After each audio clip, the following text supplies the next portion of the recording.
No, I forgot to make a reservation for Miss Jones." "I'm sorry," I said. My mother-in-law pretended to be surprised and grabbed my hands. The five of us went to the restaurant together, but she purposely didn't save a spot for me. "Honey, there's no need to apologize," she said. "We originally made this reservation for our son and grandson. We don't need to include strangers." My father-in-law agreed with her, laughing loudly. "Hey, Emery, make sure you pay the bill. How nice it is to treat your family to a meal." After my husband, Jose, spoke, my in-laws laughed even louder. Their crude laughter didn't match the quiet atmosphere of the fancy restaurant. My son, Liam, looked at me uncomfortably. I wanted to flip the table they were sitting at, but I had no energy to fight them anymore.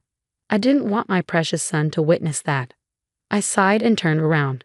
"Fine, I'll watch over Liam, so don't worry. Bye, Emery Jones." Even after marrying her son, my mother-in-law always called me by my maiden name Jones. Today, she said it again with a smug smile on her face. She always harassed me like this, but I just walked away. As I held back tears and went to pay at the front counter, a waiter suddenly grabbed my hand. "Miss Jones, no way." I never imagined this could happen. To think I'd meet him again, all because a waiter noticed what my mother-in-law said as she harassed me. From that moment on, my life completely changed. When did my marriage start falling apart? I used to live happily with my husband Vose and our son Liam in a 3-bedroom apartment. But that's just a memory now. I first met Jose in college. He looked like a model and had a way with words, so many girls chased after him. The fact that he chose me made me think he really liked me, right? But Jose always put himself first. He hid it well, but as we grew closer, I quickly found out. I'm indecisive and feel most comfortable following others.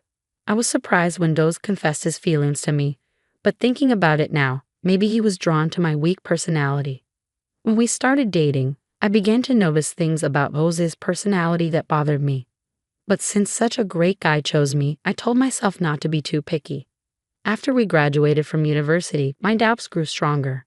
Thanks to his father's connections, Jose got hired by a big company and was given special treatment. Being an only son, his parents spoiled him a lot. My father-in-law even had a friend who managed an apartment building and gave us a huge discount on rent. I started to feel like my in-laws were upset that Jose had chosen me. They had always arranged everything for him, so maybe they felt I wasn't good enough for their son. I'll never forget the contempt in their eyes when we first met. "Don't you think your parents really hate me?" I asked Jose. "Really? You don't need to worry about them," he said. "You're not marrying them, you're marrying me." At the time, Jose seemed so reassuring, so I made the mistake of believing him and thinking everything would be okay. Jose and I got married, but his parents still didn't accept me as part of their family. Even now, they still call me by my maiden name. After we got married, I gave birth to our son, Liam. Without Liam, I would have given up a long time ago.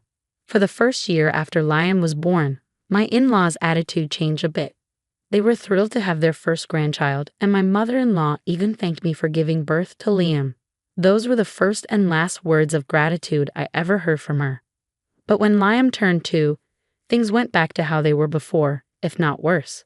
When my in-laws visited, they only paid attention to Jose and Liam. Meanwhile, Jose was cheating on me while I was busy taking care of Liam. No matter how many times I thought about leaving, I decided to stay with Jose until Liam was grown up. I told myself that even a father like Jose was better than Liam not having a father at all. But then one day, something unexpected happened. It was the weekend and my in-laws came over, as usual, to play with Liam. As they were leaving that evening, they said something surprising. "All right, let's have a birthday party for Jose next week." I made a reservation at King, my father-in-law announced proudly. "King? That's the restaurant managed by our CEO's son, right?" "I've heard it's really hard to get a reservation there," Jose replied. "I made a special request to the CEO just for you," my father-in-law said, clearly pleased with himself. I expected that, like last year, they'd want to go somewhere without me, but then my mother-in-law turned to me and said, "So, you should keep your schedule open too." Huh? I was still in shock as my in-laws left. I didn't understand what was going on, but I started to feel a glimmer of hope. Maybe this was the first step toward fixing our relationship. On the day of Jose's birthday, we all gathered at the restaurant. I had imagined a large grand place since it was supposed to be high-end, but it was actually quite small and intimate, the kind of place where only a few select customers could dine at the same time. As we entered, my father-in-law seemed very proud. I noticed a large engraved stone sign that read King.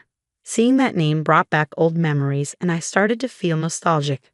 I remembered there was a guy named King in high school, and without realizing it, I began to smile. We were then shown to a table in a private room. However, the table in the private room had only 4 chairs. The waiter looked nervous and said, "I'm sorry, I'll get one more chair for you."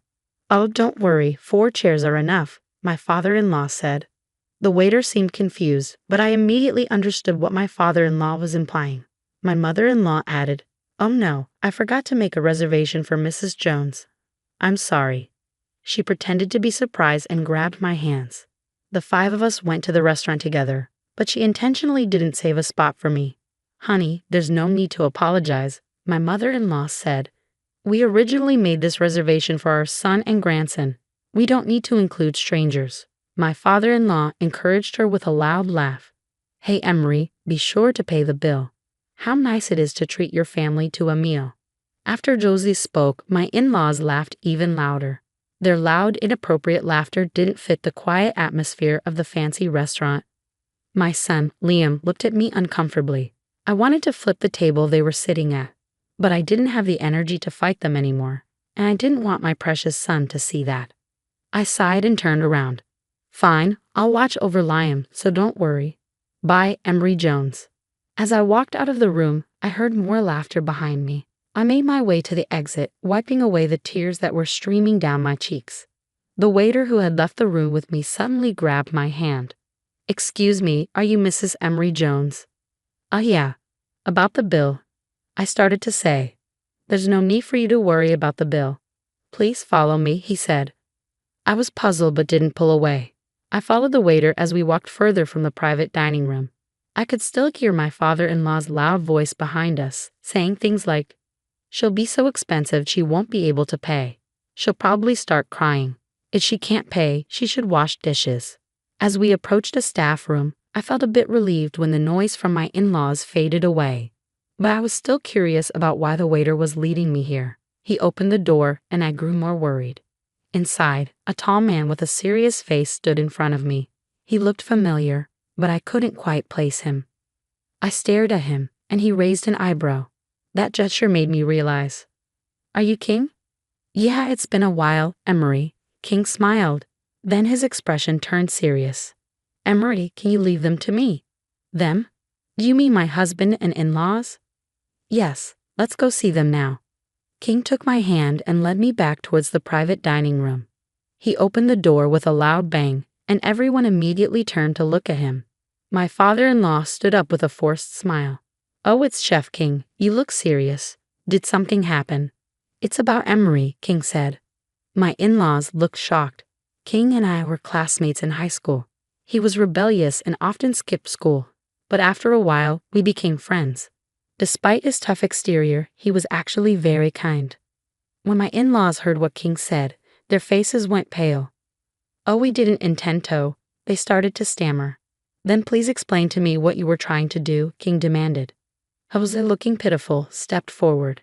As I followed his gaze, I saw an older man who looked like King walking towards us. I wanted to laugh, but the room's atmosphere was too tense. "Are you the ones who treated my son's friend so rudely?" the older man asked. "But boss, what happened?" "Won't you explain?" my father-in-law stammered. He's wrong. There's been a misunderstanding," he continued. "Hey, Emery, say something," my mother-in-law urged. I didn't need to say anything. King cut in. "I don't need rude employees like you. Don't come to our office anymore." "No way." "Wait, please give us a chance. We're incredibly sorry. Please forgive us," they begged desperately. My mother-in-law started crying, and the 2 of them continued to apologize. Liam came over to me, looking scared and with tears in his eyes. I comforted him, telling him not to be afraid, and patted his head. After a while, he calmed down and managed to smile again. "If you're really sincere, you should prove it with your actions," King said.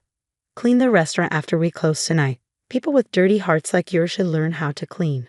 King and his father then took Liam and me to a separate room and served us an amazing meal.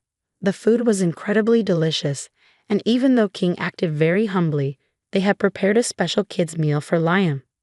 "Liam, your mom is a great person," King said. "Yeah, I know," Liam replied. "Yeah, you probably do," King smiled. "Do you want me to tell you a story?" King began sharing a story from the past, recounting how he had hated studying when we were in high school. King's parents were high achievers, but he struggled with studying and felt like he didn't fit in with his family. He missed so many days of school that he was close to being expelled. One day, King and I were paired up for a cooking assignment in home economics class. "Try this," I said, handing him a sample. "Wow, it's delicious," he replied. "You're so good at seasoning food." "I just did it randomly," I said. "No way. I saw how many times you tasted it. There's no way it was random," King said. I didn't think much of my words, but it was the first time King had ever received a compliment. Thanks to that compliment, King started studying cooking. Of course, he didn't become a pro right away and made many mistakes. "I'm really useless," he said once. "You're not useless," I reassured him. "You just need to be creative with your cooking." "Huh?" he responded. "No matter how good your ingredients are, if they're not cooked well, they won't taste good. Measure portions properly, try different combinations, or let things sit overnight once in a while." Creative. Yes, exactly. Just like in cooking, even if you have talent, not everything you do will be perfect, so you need to be creative. That advice helped King realize he needed to aim to be a pro. He eventually became a world-renowned chef. His relationship with his parents improved after that. After hearing the whole story, I was amazed. Did I really say something like that? "Yes," King said. "You probably don't remember, but your words had a huge impact on me." "Mom, you're amazing," Liam said. King's story didn't end there. He spoke about me to his employees many times, so when the waiter heard my name, he recognized it and knew he had to help me. So the restaurant name wasn't just a coincidence. "Yeah," King said, smiling. "You're the one who once wrote my name with a C instead of a K, right?" "I'm sorry, I didn't do it on purpose," I said. "No, I'm actually happy it happened," King replied. "You were the only person who paid attention to me back then. I thought writing the restaurant name with a C would make it stand out and be easier to remember. So thank you." One of the staff called to King and he left the room. I reflected on what I had told him back then. I realized I needed to be creative with my own life too. If I didn't put any effort, things wouldn't turn out the way I wanted. Looking at Liam, I made up my mind. I would divorce Jose and start my life over. 1 year later. "Hey King," Liam shouted as he rushed to hug him. King hugged Liam back, smiling warmly. Since that time at the restaurant, King and I had started seeing each other more often and began dating. We were now considering getting married. I hadn't talked to Liam about it yet, but I was sure he'd be happy. Liam was so attached to King that I felt confident he would be pleased. After the incident, my ex-father-in-law and Jose were both demoted.